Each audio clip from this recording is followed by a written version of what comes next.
welcome to Allergy Dragon's Lair. My name is Martha Morgan. I'm your host. I'm a specialty diet and allergy chef and someone that lives with celiac disease and multiple food allergies as well. And I guess my biggest claim to fame is raising a child with over 30 food allergies and celiac disease to adulthood. Today's episode is an Allergy Friends episode. And so I have a returning guest. Zoë Slaughter is going to be on here from Invisibly Allergic. But before we jump into this episode, we're going to do our quick disclaimer. The views expressed here on our show are our personal opinions and life experiences of our guest and ours. We are not healthcare providers or doctors. Please seek advice from your healthcare professional for any diagnoses or changes to your healthcare plan. Okay, now we get to have the fun part. Hi, Zoë. Hey Martha, thank you again for having me. Oh, I just always a pleasure to have you on and welcome to the show again. For those of you who do not know, Zoe is based here in Louisville, Kentucky with me. She runs a blog called Invisibly Allergic, but you're here obviously to introduce yourself, but also you wrote a book and your book is titled Invisibly Allergic, a Memoir. And so, hey, go ahead and introduce yourself for those who are first-time listeners and tell us about the book. Yeah, so I'm Zoe. I'm the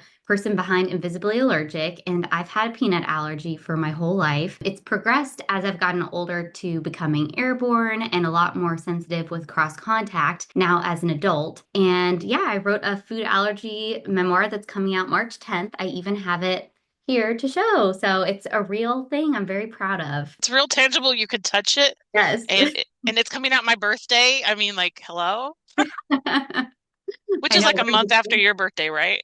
Yeah, exactly, because I'm February 10th. So, yep, Right. March 10th is yours. Yep, that's why I can't forget your birthday. So anyway, we're literally a month apart. So yeah, I'm excited for it. I have not read the book yet. You're going to be having a launch party and all kinds of things. What made you want to write this book? Ooh, yeah. So it kind of happened over time where I was feeling frustrated over just having conversations time and time again with colleagues, with friends, even with close family members, where they're like, how can I better understand your allergy experience? And then it would just be like, something on me that I'd have to figure out, like, okay, how should I start telling them about it? And how long is too long for me to be talking about it? And so that's when I started my blog. And I was putting articles up that were specific to very, specific scenarios, but it was nothing holistic where I could kind of share everything I wanted someone to know who was interested in learning about food allergies in kind of one format where it made sense. And so it just kind of morphed into being a book. I'm very excited to be able to like hand something off or suggest someone read it, where then the pressure isn't on the allergic person all the time to explain everything. And I'm excited that people will confidently be able to walk away knowing a lot more about food allergies and knowing statistics and labeling laws and just a bit more about the experience. So that's how it came to be. That's how it came to be. I'm excited to read it. So of course I was an adult when I got diagnosed with my food allergies. So as somebody who is an adult allergic person or a newer allergy person, do you think that they're going to enjoy your book or be able to relate to the book? Yeah, absolutely. I wrote it as a like, being able to fit any audience. So if someone has a food allergy, if someone is lightly familiar with allergic experiences, maybe has another condition that's similar, or if they're just interested in learning like a new perspective and they want to learn more, allergies are not one size fits all. And so my book is not trying to say like, this is exactly what it looks like for someone who has a food allergy. It's very vague in some ways and then specific in other ways. And oh, hopefully, it was successful in my attempt to make it really for anybody. So people might feel seen who read it who have allergies, but then people who, don't have allergies will be able to walk away and feel like, okay, like I understand the experience of maybe my sibling or my coworker or, something like that better. And I think that that's what's so tricky about our lived experiences of having food allergies is there's not a one size fits all, and Mm. everybody's a little bit different. So to have being able to have a looking glass into somebody's life because you're airborne reactive, you're highly sensitive. So somebody that maybe has a peanut allergy that maybe doesn't have has a sensitivity quite as high as yours could still relate to that, but know that there's a possibility that could be worse. in my aspect. Obviously not being able to read it, but my thought process is to always look at more of the positivity. And you could look at that and going, well, this is her lived experience. If this happens to me, maybe it progresses, or maybe it gets better and I get a little bit, I don't have to deal with those same things. So I think it's humanizing, but it's also so self-reflective being able to put out this book. And like I said, I haven't read the book yet, but this is just my thoughts on what you have told me about the book and what I know about you as a person. We already put ourselves out there on a blog, on podcast, on different things like that, on social media. But to have an actual book that people can take with them and read, that's a very solo experience, but also like you put more of yourself, in my opinion, into that type of a thing. And so that's very vulnerable for you and even for the person reading it. Yeah, it's true. I feel like it will potentially bring out people's emotions and make them feel a lot of different things. I tried to put my own stories where it made sense, but not too much. And it's true. I mean, it's a spectrum of food allergy reactivity where someone's reacting and maybe allergens just make them hyper, or something like that versus, and so I cover all of it and it's all valid because allergies can look really different. And so that's one of the tricky things about having a food allergy is someone might know a person with a food allergy and think, okay, so that's what the food allergy experience is. But actually, it can look so many different ways and it's always changing because, like you said, maybe they've done SLIT or OIT or, something and they're kind of in like a remission or, from their really having to worry about their allergies on the day to day. So it can look like so many different ways. And I really wrote my book in the hopes that it could still relate to everybody. No, I definitely get that feeling from you. And I think that that's a really hard thing to do as well because it's so very individualized that sometimes it's hard for us, even with people with food allergies, to see outside our own food allergies. Definitely. And I even make it clear, I'm like, I'm writing this, but I only have one food allergy that's anaphylactic. I know there's people who I have in my life who have, like you and, other friends who are in the allergy community who are managing many, multiple anaphylactic allergies. And so I'm hoping that this opens up people's eyes to, what it can look like, but it's not saying it looks like this. I think that's great. And I'm really looking forward to reading it, obviously. Um, so when are you having your book launch party for it? So I have the book is actually coming out and released March 10th, and then the party at Carmichael's bookstore, which is in Louisville, is March 26th, and it's a Thursday from 7 p.m. to 8 p.m. So if anyone listening is local, you can register online. It's free, secure a spot. You can already pre-order the book. If you are not in Louisville, Kentucky, you can get a copy. So I'm sure that there will be links listed below at the end of this podcast that you can definitely go pick up a copy or send it to somebody as a gift. I think that that would be a really good gift for somebody that's maybe even just diving into it. And then for teens, I think that because you grew up with a food allergy, I don't have that perspective, but my youngest child does, and obviously you do. And we've met many people because through our meetups that we do with Rainbow Blossom, we've met many people that have grown up with food allergies. So I think it's really important to have something like this. And speaking of that, since you are still a very young person and this says a memoir, do you think you're going to write another memoir later in life? Probably not another memoir. I could see myself continuing to do updated editions of this one because things are constantly changing.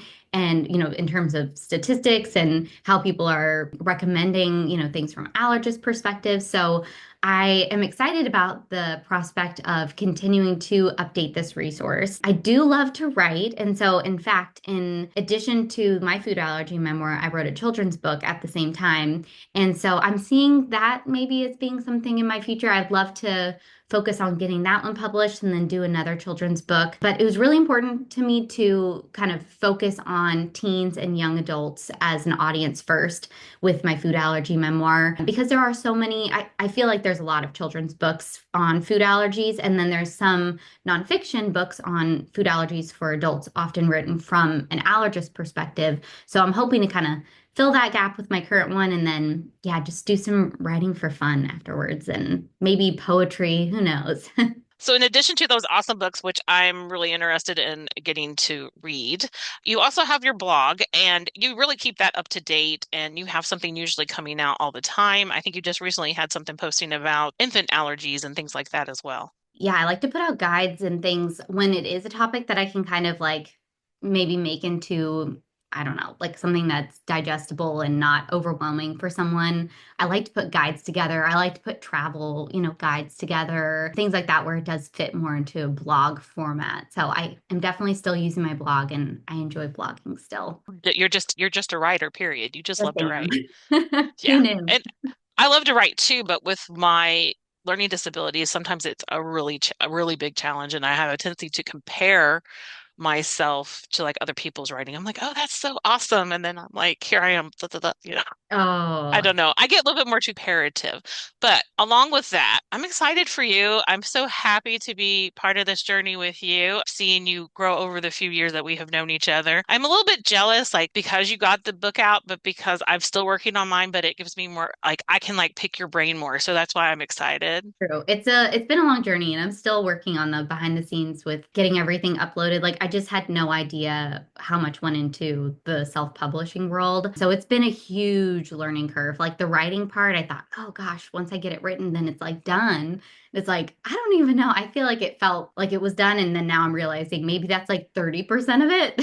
And then getting it live and getting it printed and making sure like layouts and all the behind the scenes on websites, that your like all your bios and your keywords and everything are in there. Figuring out ISBNs, it's just been a whole thing, which I actually was thinking I should put a free guide together for people who are in the space, even whether it's what disability space they're in, at least it can encourage people to use their voices because it can be a really cathartic experience and healing to share our stories. And it's not like it has to look a perfect way. I mean, even in my book, in the beginning, I felt like self-conscious because I'm like, is this done? Should I keep working on it? I feel like I could kind of endlessly make edits to it. And so in the start of my book, I put something like, it's as done as it could be, like I'm even that self-conscious part of me is like I'm putting it out and it's as good as I could get it in order to just get it out into the world. So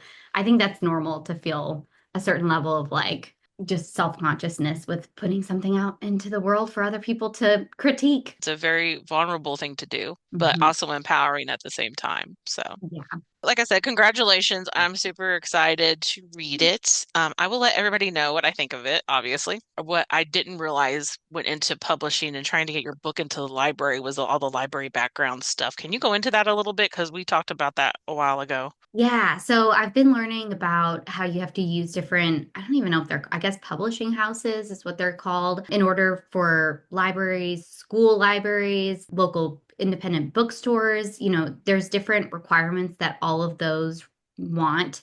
And even academic libraries, like if it's a university library, they all are looking for different things. And so trying to get your ISBN and get it published within certain places, there's a lot that goes into it that no one's really taught, especially if you are just going through a self-publishing journey. So I do think there's definitely value in working with a hybrid publisher, or if you could get an agent or work with a publisher, they will know all those tips and tricks. But I tried my hardest, and they say for every 200 no's you get one yes, and I think I got into the 80s of no's, and I was like, this is taking forever, and it's so much energy. It's like you're putting a resume out basically each time, and it's very specific to each place that you're kind of pitching yourself. Yeah, you have to follow different guidelines for Hmm. libraries to be able to get your book in. It's not like you can just drop off copies and say,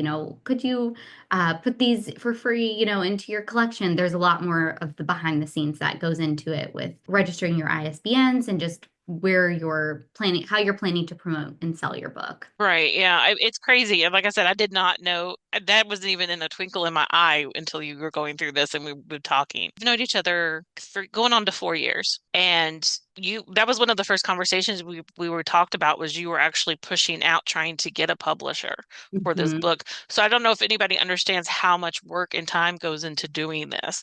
And then now you decided to self-publish. So it's a lot of behind the scenes work. I was like, I'm still writing. I'm still on this phase because mine's obviously a little bit more cookbook based, so it's not so much retrospective, type of thing. And I do eventually would like to do that as well. So I've been learning a lot. Okay, well, I guess every good conversation has to come to the end, and I guess we're at ours. Thank you so much, Zoe, for coming by and sharing the book with us. Obviously, we'll have everything linked down below so you can check Zoe out on her blog, get her a copy of her book. And if you're local to Louisville, hopefully you get to come by to see Zoe at her book launch party, or maybe you can stop by one of our meetups that we run monthly at Rainbow Blossom Bardstown Road location last Tuesday of every month from 6:30 to 8. Okay, Zoe, so last question. The ending question is always if you have anything you want to say that was not covered, or if you want to leave an ending thought before we wrap things up officially. Ooh, okay. Well, I will leave an ending thought around food allergy labeling laws. This is something I do talk about in my book in a whole chapter, but I do feel like people in the allergy community, even just this last week, I saw someone who it seemed to have a misunderstanding, even though they have food allergies themselves, thinking that may contain labeling is a requirement. And it is not vetted for accuracy, unfortunately, and is not a requirement. So I'm excited for people to read in my book to understand the labeling laws better and be empowered to learn about it themselves. There's a lot of talk of allergy thresholds happening in the allergy community right now. And I just want to say that I'm hopeful that food allergy policy is something that people are letting those who have the lived allergy experience run and be able to make those decisions since it impacts them the most. And so, even if you are like, I don't have a policy background, if you're passionate about something, you can get involved in policy for those topics that you care about. So, if you have food allergies, pay attention to the laws that are happening around food thresholds and allergy labeling in the next couple of years. Awesome thoughts. Thanks again, Zoe, for stopping by. Thank you all for listening. Please make sure to subscribe, share all that good stuff on the podcast. You can listen to us on all the major platforms, and we will talk to y'all later. Bye.